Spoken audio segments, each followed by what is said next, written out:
আসসালামু আলাইকুম। অন্তর্বর্তীকালীন সরকারের মেয়াদ প্রায় 1 বছর কিন্তু হতে চলেছে। 11 মাস তো হয়ে গেল। এরই মধ্যে তাদের পারফরমেন্স নিয়ে সারা দুনিয়ায় এখন নানা ধরনের আলোচনা হচ্ছে, চুলচেরা বিশ্লেষণ হচ্ছে। কেমন করছে ডক্টর ইউনূসের নেতৃত্বাধীন এই সরকার?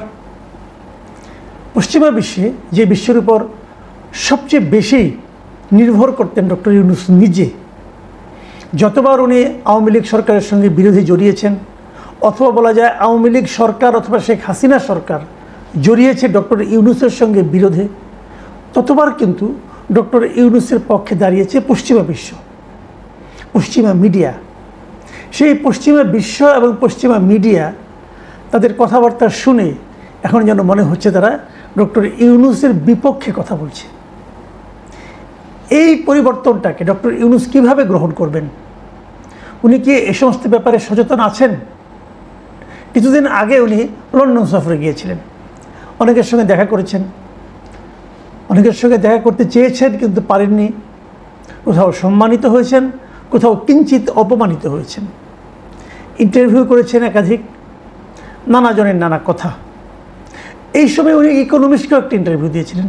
সেই দ্য ইকোনমিস্টে দুদিন আগে তারা এই বাংলাদেশের প্রসঙ্গ নিয়ে তাদের একটা রিপোর্ট প্রকাশ করেছে।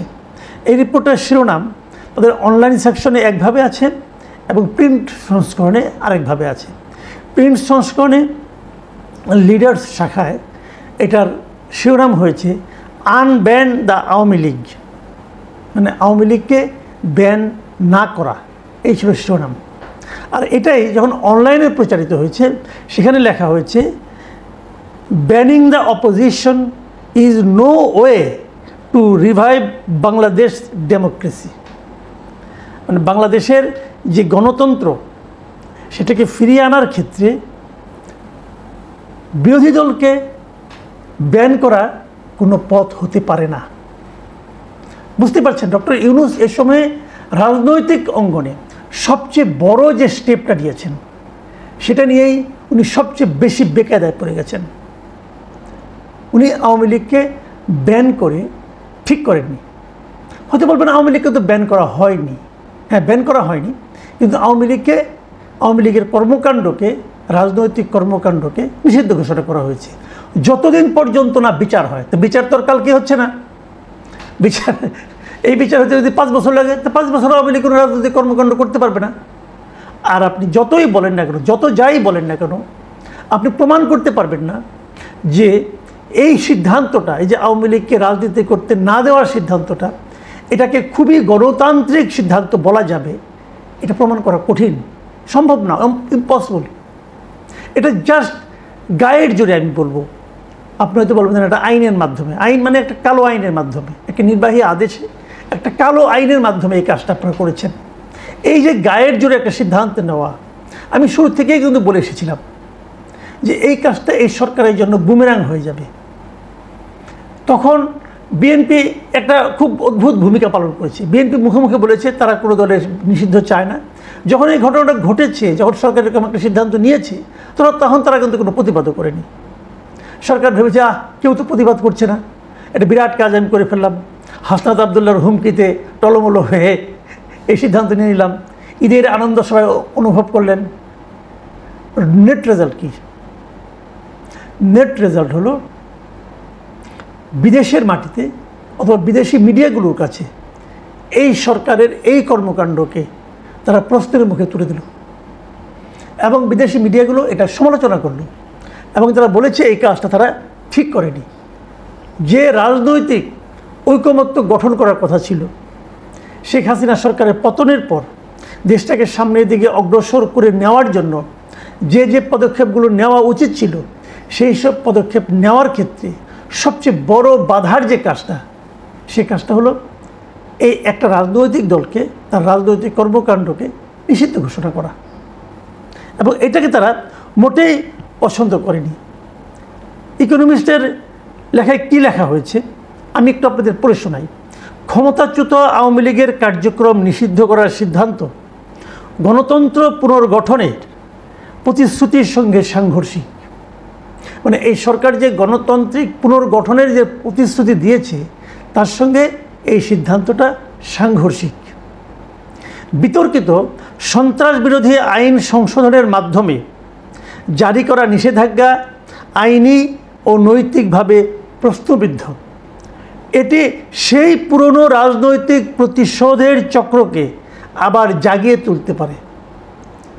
আগের যে প্রতিশোধের যে একটা মানে আপনার প্রতিপক্ষকে হেনস্থা করার, নিশ্চিহ্ন করার যে একটা ছিল, মানে আপনার পদ্ধতি ছিল, সেই পদ্ধতিটাকে আবার এটা জাগিয়ে তুলতে পারে।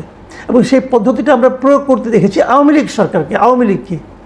সেটাই আবার এরা করছে আওয়ামী লীগের বিরুদ্ধে। তারপর তারা আরও লিখেছে, এখনও ব্যাপক জনসমর্থন থাকায় বাংলাদেশের বর্তমান সরকারের উচিত আওয়ামী লীগের ওপর থেকে বিধিনিষেধ প্রত্যাহার করে তাদের নির্বাচনে অংশগ্রহণের সুযোগ করে দেওয়া। ইকোনমিস্টের এই নিবন্ধন, এই যে নিবন্ধ তারা লিখেছে, এই নিবন্ধকে আপনি উড়িয়ে দেবেন কিভাবে?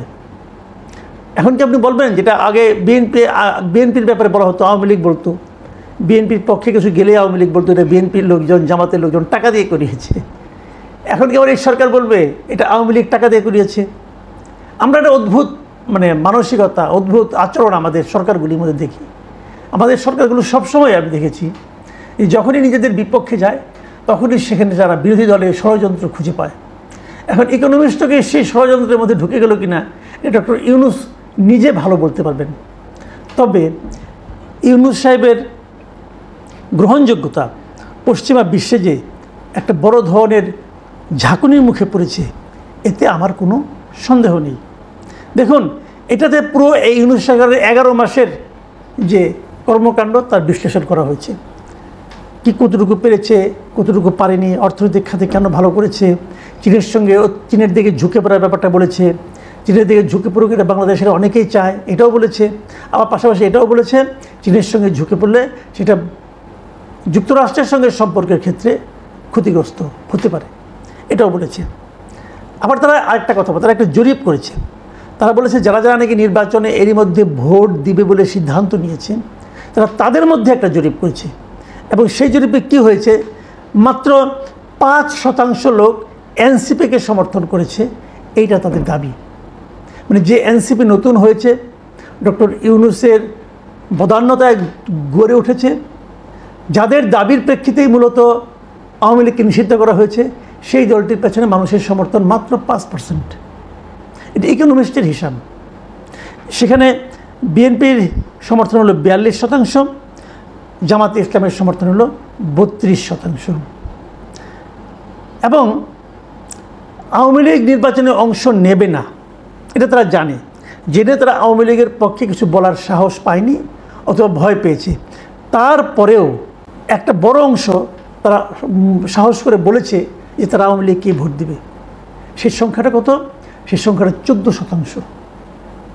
আওয়ামী লীগ ইলেকশনে করবে না, তারপরে তারা আওয়ামী লীগকে সমর্থন দিচ্ছে।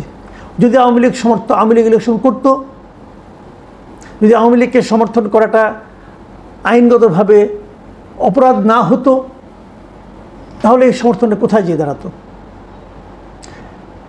এমন একটা দলকে আপনি নিষিদ্ধ করে দিয়েছেন, সেটাকে গণতান্ত্রিক দেশগুলো ভালোভাবে নেবে আপনি কিভাবে আশা করেন?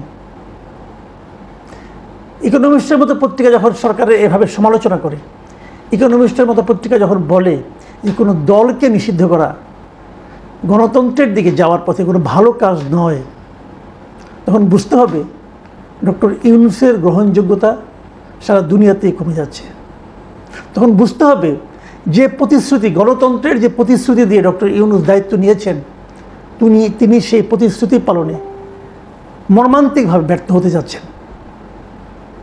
প্রিয় দর্শক, এখনও যারা আপনারা ডক্টর ইউনূসের উপরে আশায় বুক বেঁধে আছেন তাদেরকে আমি বলবো ইকোনমিস্টের এই প্রতিবেদনগুলো এবং ওয়েস্টার্ন ওয়ার্ল্ডের যে মিডিয়া আছে তাদের প্রতিবেদনগুলো পড়ে দেখেন।